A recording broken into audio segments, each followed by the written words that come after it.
I was 52 years old when my entire life fell apart in one afternoon. The judge said the word final. 26 years of marriage. Just gone. She did not look back. Not, once. I stood there holding the keys to a house that was no longer mine. The savings. Gone. The retirement account. Split. 14 years building an HVAC business. Sold at the worst moment. The lawyer's bill alone could have bought a small house. I sat on the kitchen floor for 3 hours. Just sitting. The moving boxes were still unpacked. I never finished. What remained? $3,200. A suitcase with a broken zipper held shut by a bungee cord. And a skill set that worked anywhere air conditioning existed. That was it. Everything I had left. My daughter called. I let it ring. I could not explain why I lost everything. I still do not understand. The sensible thing would have been to stay. Rebuild slowly. Find a studio apartment, pick up contract work, start over responsibly. I sat with that option for 6 weeks. 6 weeks of staring at walls and wondering what the point was. Then one morning an email arrived from a friend named Gerald. Gerald had retired to the Philippines 4 years earlier. His email was 3 lines long, no subject line. It said, "Come try it before you do something permanent." I read it 7 times that night. The word permanent sat there like a stone in my chest. He knew. Gerald knew how close I had come. I almost did not go. Almost took the sensible route. Studio in Duluth. Contract work, slow rebuild, the responsible thing. Then I booked the flight. One way, no return date. I did not tell the neighbors goodbye. Goodbye requires standing still. Standing still would have broken something I needed for the flight. I left the keys on the kitchen counter, where she would find them. The airport was 3 hours of silence and bad coffee. I sat in the corner watching families embrace and felt like a ghost. The gate agent called my zone. I walked like a man sleepwalking. 14 hours to Manila. 14 hours to become someone else. I tried to sleep. Could not. Watched 3 bad movies instead. Somewhere over the Pacific, I stopped being Daniel from Duluth. I did not know who I was becoming. That was the point. The wheels touched down at 6 in the morning. Manila time. The air hit me first. Heavy, wet, smelling of diesel and rain. Everything was noise, engines, voices, music I did not recognize. The taxi driver spoke 4 words of English. I spoke none of Tagalog. We drove through streets that had no rules I could understand. Motorbikes threading between trucks, families on one bike, chickens in baskets. The colors were wrong for my eyes, too bright, too many. Smoke from a street grill, garlic, fish sauce, something sweet I could not name. Gerald was waiting at the boarding house, beaming like I was a long-lost son. "You actually came," he said. "I did not trust that you would." The landlady was a woman named Elena. Small, round, smiled with her whole face. She took my bag before I could protest, fed me within 20 minutes. "Sit," she said. "Eat." Questions later. I had not been told to sit and eat by anyone in 3 years. The rice was perfect. The fish was saltier than I expected. I almost cried. My room was 12 feet by 10.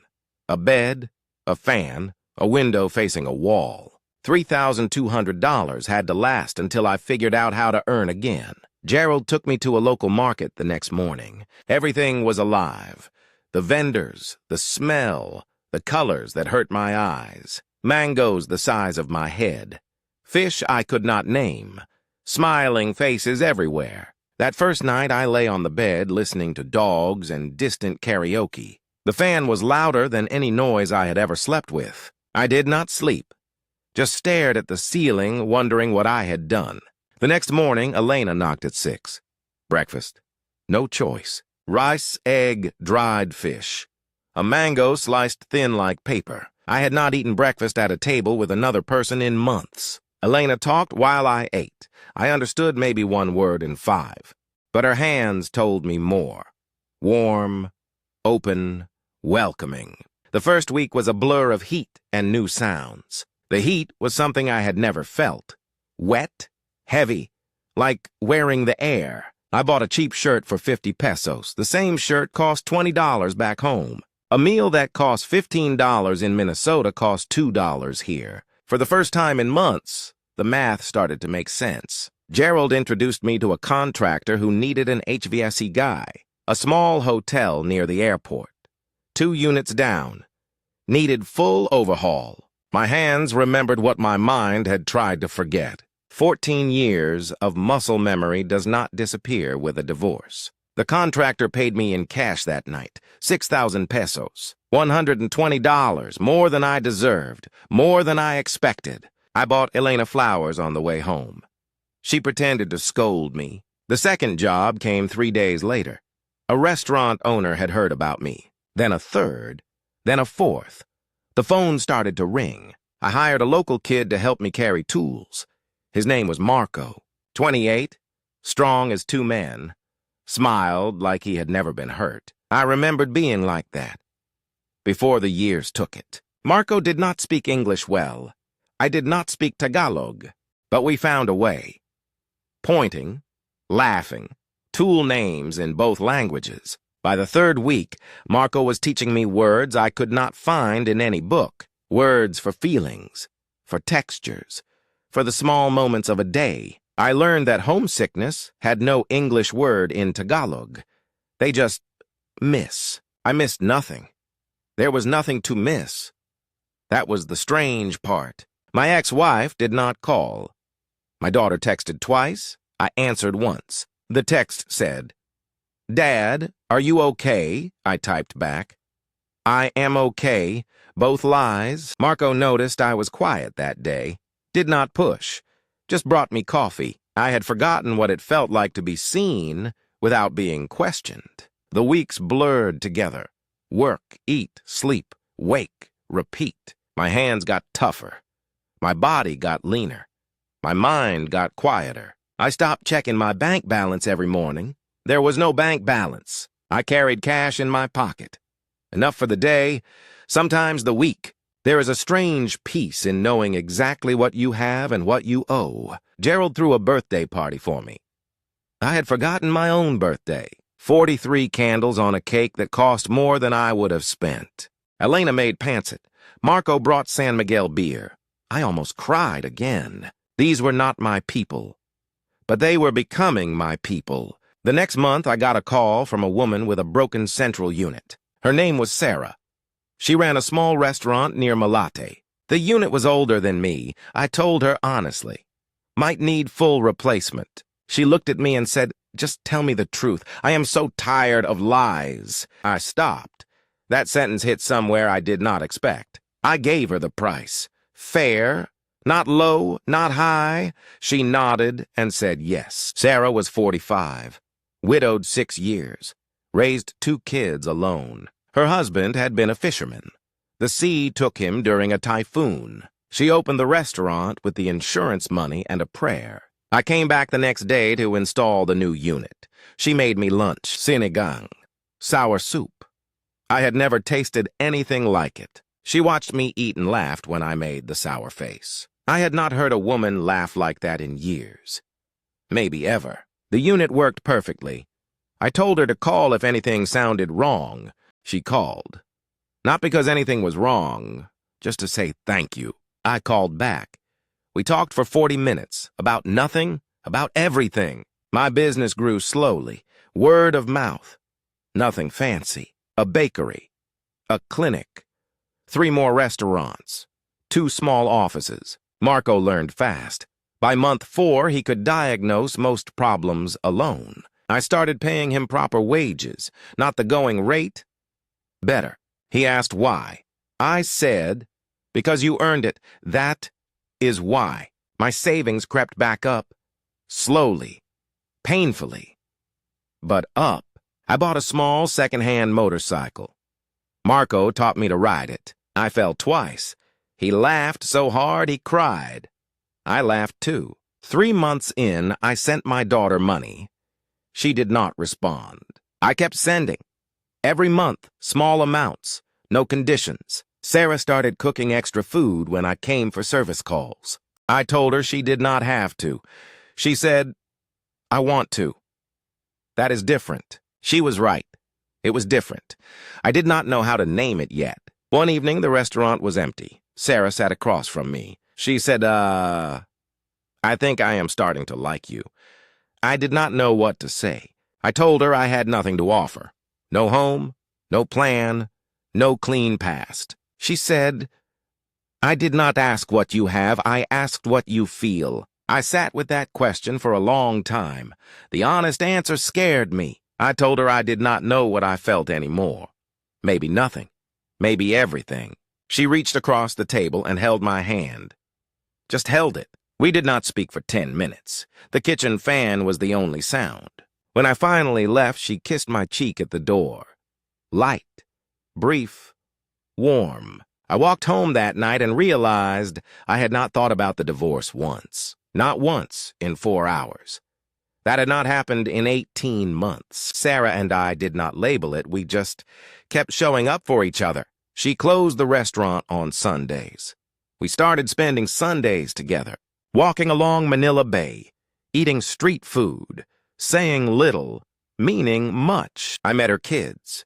A boy of 19, a girl of 16, polite, curious, wary. The boy asked me why I left America. I told him the truth. I had nothing left. He nodded slowly, said, "My father left us too. Different reasons, same absence." I told him I understood absence, that I was trying to learn presence. That was the moment I knew I was done running, done hiding, done surviving. Sarah did not say I love you. She did not have to. Her eyes said it daily. 6 months in, I had saved enough to rent a small apartment of my own. 2 rooms, a kitchen, a window that opened onto a mango tree. I bought a hammock, a small radio, a kettle. That was enough. Sarah came over on weekends. We cooked together, sat on the floor, talked. She brought her own mug, left slippers by the door, slowly moved in pieces. I did not ask her to. She did not announce it. It just happened. Gerald said I had a face he had not seen before. I asked him what face. He said, "A face that knows it is home." I had not thought of it that way. Home. The word felt strange, good strange, like new shoes that finally fit. Marco got engaged. I gave him money for the ring. He cried. I cried. He asked me to be his best man. A white American at a Filipino wedding. I said yes before he finished the question. Of course, yes. My daughter texted on my birthday. Just 3 words. "Happy birthday, Dad." I stared at it for an hour. Typed 10 different replies. Sent just, "Thank you." The next month she called. We talked for 2 hours. I cried the whole time. She said she was proud of me. Nobody had said that in years. I told her I missed her. She said, "I missed you too, Dad." We both cried. Marco's wedding was the most beautiful chaos I had ever witnessed. 200 people in a room meant for 80. Dancing, singing, crying. I gave a speech that made everyone laugh and cry in the same breath. I said, "Love is not finding someone perfect. It is finding someone worth trying for." Marco hugged me so hard I could not breathe. I did not want to. 1 year in, I had saved enough to bring Sarah's daughter to a specialist. She had a heart condition. Nothing critical, but it needed monitoring. Sarah had been terrified to tell me. I told her, this is what family does. The word family came out before I could stop it. She froze. Then she cried. I held her, the way I wished someone had held me at 52. 18 months in, I was making more money than I had at home. Nothing dramatic, just steady, honest work, growing reputation. I hired 2 more assistants, taught them everything I knew. My ex-wife emailed, asked if I wanted the house back. I said no. She did not understand. I did not try to explain. 2 years in, I opened a proper shop, Daniel's HVAC Services, on a side street. Marco painted the sign himself. Sarah made food for the opening. Gerald came with a bottle of wine and a speech that embarrassed me terribly. Elena brought flowers. She had never been to that part of the city before. I stood in the doorway of my own shop and felt something I had not felt in years. Pride. Quiet. Undeniable. The kind that does not need to announce itself. That night, Sarah cooked dinner in my new apartment. My new home. Our home. She said, "I never thought I would feel safe again." "Thank you," I told her. "Neither did I. Thank you for letting me try." We did not say love. We did not need to. We both knew. 3 years in, I flew back to America, just to see my daughter graduate. She introduced me to her friends. Said, "This is my dad. He lives in the Philippines." I cried the whole flight back. Happy tears, the first in years. Gerald asked me once if I regretted coming. I told him, no, never, not once. I was 52 when I lost everything. I am 55 now. I have everything again.